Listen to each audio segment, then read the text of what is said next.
Olá, estamos iniciando mais uma edição do programa Fala Deputado e aqui você tem a oportunidade de conhecer um pouco mais do trabalho de cada parlamentar catarinense. O programa é exibido pela TVAL e também pela Rádio AL Online. E hoje nós vamos conversar com a deputada Ângela Albino, do PCdoB. Deputada, muito obrigada pela sua presença. E eu já começo conversando sobre um assunto que a senhora levantou e discutiu aqui na Assembleia Legislativa, aqui na tribuna, dentro do plenário e fora dele, que foi a comemoração dos 80 anos do voto feminino.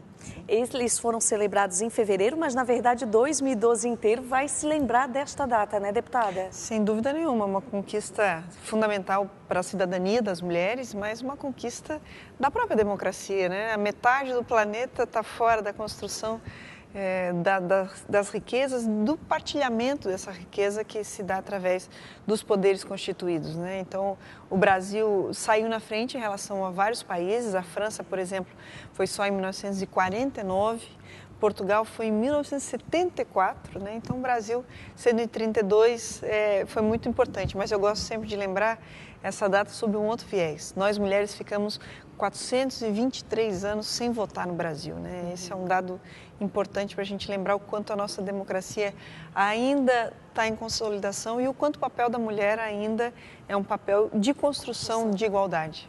Deputada, além do voto feminino, também a possibilidade da mulher ser votada, né? Sim. Porque, na verdade, ela passou a votar e ser votada. E ainda existem, em alguns momentos da discussão na sociedade, não só catarinense, mas brasileira, a questão de que a mulher não vota em mulher. A senhora acredita nisso? Acha que não é provável? Esse é um chavão que as pessoas usam até porque faz um automático, né? Nós somos 52% do eleitorado, as mulheres são em média 10% do parlamento brasileiro, né? Aqui na nossa Assembleia Legislativa somos 10% também, exatamente, né? 10%. Estamos abaixo, inclusive, da média nacional, que é 11,23%, né? Outros estados com melhor qualificação, mas as mulheres votam em mulheres quando elas identificam mulheres com viabilidade.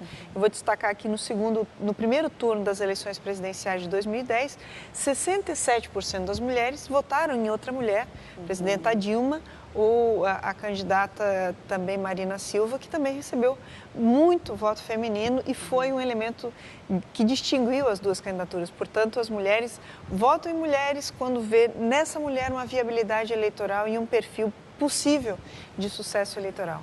Deputada, a senhora citou aí a questão da nossa presidente, a presidenta Dilma, né? Outras senadoras, deputadas estaduais, deputadas federais. A senhora acredita que está aumentando a participação da mulher na política brasileira e catarinense? Aumentando ela está, mas acha que está tendo um aumento real, positivo ou ainda está pequeno, assim? Essa questão da participação nós precisamos enfocar sobre dois aspectos, o número absoluto e o número relativo, né? Vou pegar aqui, por exemplo, o país que tem a maior participação política de mulheres é Ruanda.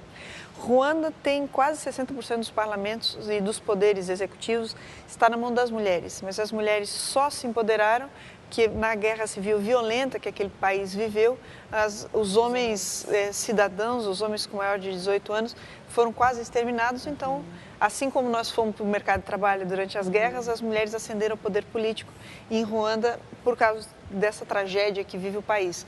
No entanto, outros países que têm percentuais menores têm mostrado uma participação efetiva de mulheres. Um destaque que eu dou para essa questão também é que o Brasil é um dos países que tem a pior participação política das mulheres e Santa Catarina é o estado dentro do Brasil onde as mulheres estão mais ausentes do poder. Portanto, nós estamos num dos lugares do planeta onde as mulheres estão mais ausentes do poder político efetivo. A senhora acha que isso acontece por quê, deputada, na verdade? Acha que foi um pouquinho da educação? Acha que, na verdade, ainda existem alguns preconceitos aqui no estado? É tudo misturado, né? Nós tudo temos junto. tudo junto e misturado, como diz a geração de hoje agora, né? Na verdade, nós temos um quadro de um patriarcado muito forte, né? Sim. Então a gente vai na associação de bairro, a maioria é mulher, mas o presidente é um homem. Vai na associação de pais e professores, a maioria é mulher, as mulheres são muito participativas, mas o presidente é um homem. Então as mulheres ainda em Santa Catarina em especial não se veem como titular de poder, né? Como protagonista do poder, ainda é uma coisa coisa muito masculina aqui, né? Mas me parece que nós vamos, a passos largos, criando uma nova geração que já vê isso de outra forma. De outra forma. Deputada, ainda falando em mulheres, a gente aproveita quando vem uma mulher no Fala Deputada. Fala Deputada hoje, Fala Deputada hoje. Porque são 4 mulheres e daí a gente aproveita para falar dos assuntos referentes ao gênero, né? Certo. E eu gostaria de falar sobre a Lei Maria da Penha, deputada. Na verdade, ocorreram algumas mudanças agora aprovadas, né, pelo Supremo Tribunal Federal. E, além disso, a senhora conversava comigo da questão da Defensoria Pública no estado de Santa Catarina, na implementação efetiva desta lei. Para quem está em casa, para a mulher que está em casa, para aquela pessoa que se interessa pelo assunto, porque hoje não só a mulher, mas a testemunha, né, pode ativamente, né, denunciar esse crime. Para quem está em casa entender, deputada, o que a Defensoria Pública pode ajudar e o que essas mudanças geram efetivamente? A decisão mais importante do Supremo foi simbólica, até foi dizer, olha, a violência contra as mulheres não é um problema da mulher que sofre violência, é um problema do Estado brasileiro. Né? Tem um estudo muito bacana da ONU que mostra o impacto que tem o desenvolvimento, especialmente de bancos escolares, quanto tempo que uma mãe, em média, tem de escolaridade no país, o impacto que isso tem na economia. Os países que as mulheres vão desenvolvendo, em média, mais anos de escola, isso tem um impacto enorme na criação das crianças e, portanto, na própria economia dos países. Né? Então, a violência contra a mulher, as mulheres num papel subalterno, é ruim para o Estado brasileiro. Né? Então, eu lembro que teve um juiz, por exemplo, que disse, olha, então, se bater na mulher é crime, bater no homem também é crime. Claro que é crime, claro que é crime, porque é uma violência. É uma agressão. É uma agressão. Mas a violência contra as mulheres, ela acontece num contexto de gênero. Ela apanha porque é mulher. Ela apanha porque ela se sente, ou o companheiro sente ela subordinada a ele porque ele é homem. É discriminação mesmo. É fruto dessa discriminação.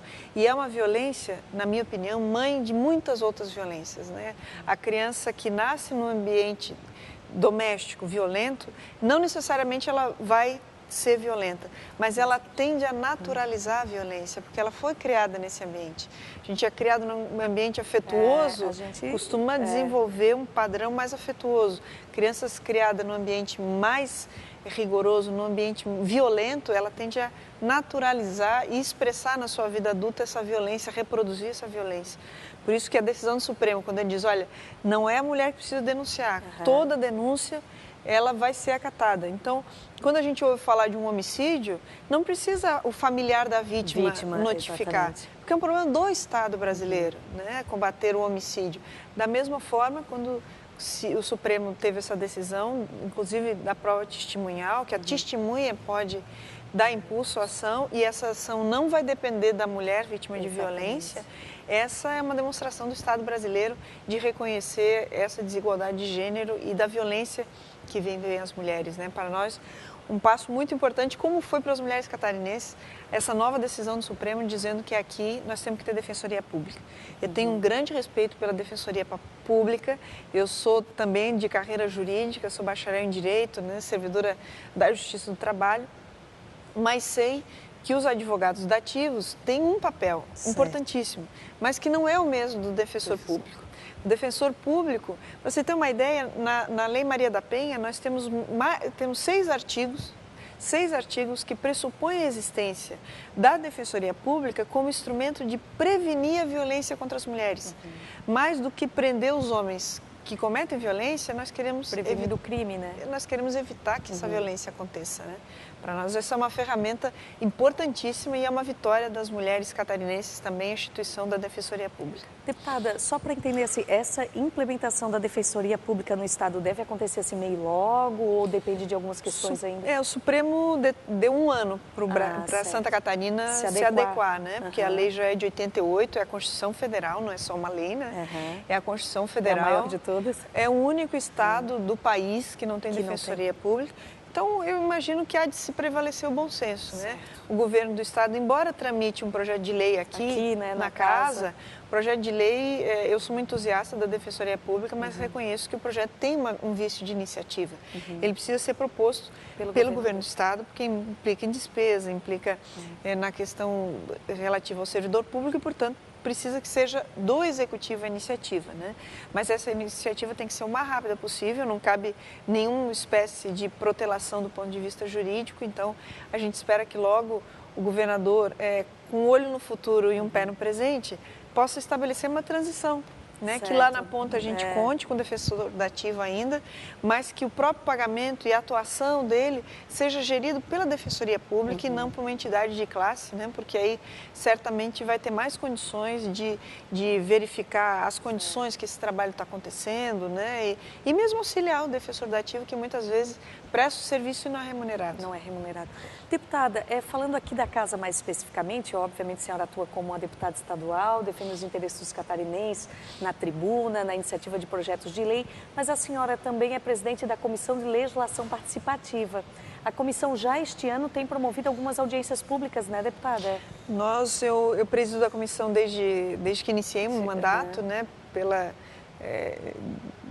o perfil mesmo que é essa comissão, eu tenho tido um encantamento enorme de poder trabalhar, que é uma das portas mais largas de entrada do povo mesmo no processo legislativo, né? Então, a gente tem debatido sobre escolas, né? A gente fez uma linda, lá uma audiência linda na escola Eutília Cruz, que estava para ser fechada, a comunidade se mobilizou ali no bairro da Coloninha, aqui em Florianópolis, e a gente levou lá a TVA, levou toda a equipe da nossa comissão, levou um mandato, o deputado Sargento Amaury Soares esteve conosco, fizemos uma grande audiência de mais de 300 pessoas, conseguimos ajudar a um tijolinho a mais, o grande trabalho foi da comunidade, mas um tijolinho a mais para manter aquela escola como espaço de ensino. Então, um momento importante. Fizemos essa semana ainda um debate sobre a criminalização dos movimentos sociais e temos feito uma série de audiências, né, de todos os assuntos, esse que é o grande atrativo. Porque daí ela é aberta, né, deputada? Essa comissão trata de todos os assuntos, né? Então, fizemos uma muito concorrida, muito contraditória, né, sobre a Ponta do Coral aqui de Florianópolis também, que foi muito interessante ouvir todas as partes, né? A cidade precisa, de fato, ter uma decisão sobre esse assunto. Então, tem uma vasta gama de temas que a nossa comissão se debruça, propõe debate e tem encaminhado propostas. Deputada, este ano é um ano eleitoral. A gente sabe que a Assembleia Legislativa promove um calendário especial para que os deputados possam trabalhar e para que os projetos não tenham nenhuma espécie, né, não sejam de nenhuma forma prejudicados. A senhora acredita que, independente do ano eleitoral, a Assembleia Legislativa consegue realmente dar sequência nos processos aqui dentro da casa, para quem está em casa se entender? Eu considero que o maior risco desse ano não é o calendário. O maior risco desse ano é a pauta eleitoral contaminar os debates, né? Então, determinado projeto que eu sou contra ou a favor, né, tomar uma posição mais radicalizada, né, porque agora é ano eleitoral. Então, esse é um risco, né, de todo o parlamento, sem dúvida. Eu acho que é o que nós, todos os parlamentares, precisamos ter mais zelo, colocar o interesse público à frente, né, dos interesses que permeiam como é típico, né, de ano eleitoral. Eu acredito que nós vamos conseguir dar conta, até porque a sociedade cobra muito, né? Cobra muito e fica muito de olho no parlamentar. Eu tenho uma vantagem enorme, que a minha base eleitoral é Florianópolis, então eu não preciso me deslocar, mas outros parlamentares que vão no extremo oeste do estado, por exemplo, tem uma certa dificuldade. Tem uma maior dificuldade, a gente precisa compreender isso, né? Precisa garantir que a Assembleia tenha um andamento ordinário, ainda que os calendários sejam ajustados para o período. Deputada, muito obrigada pela sua presença, pelos seus esclarecimentos. Volte ao programa Fala Deputado sempre que desejar. Obrigada, muito bom estar aqui. Muito obrigada. E você continue acompanhando a programação da TVA. O programa Fala Deputado é exibido pela TV e também pela Rádio AL Online. Outras edições do programa Fala Deputado com outros parlamentares catarinenses no site da Assembleia Legislativa, no portal TVA. Até mais.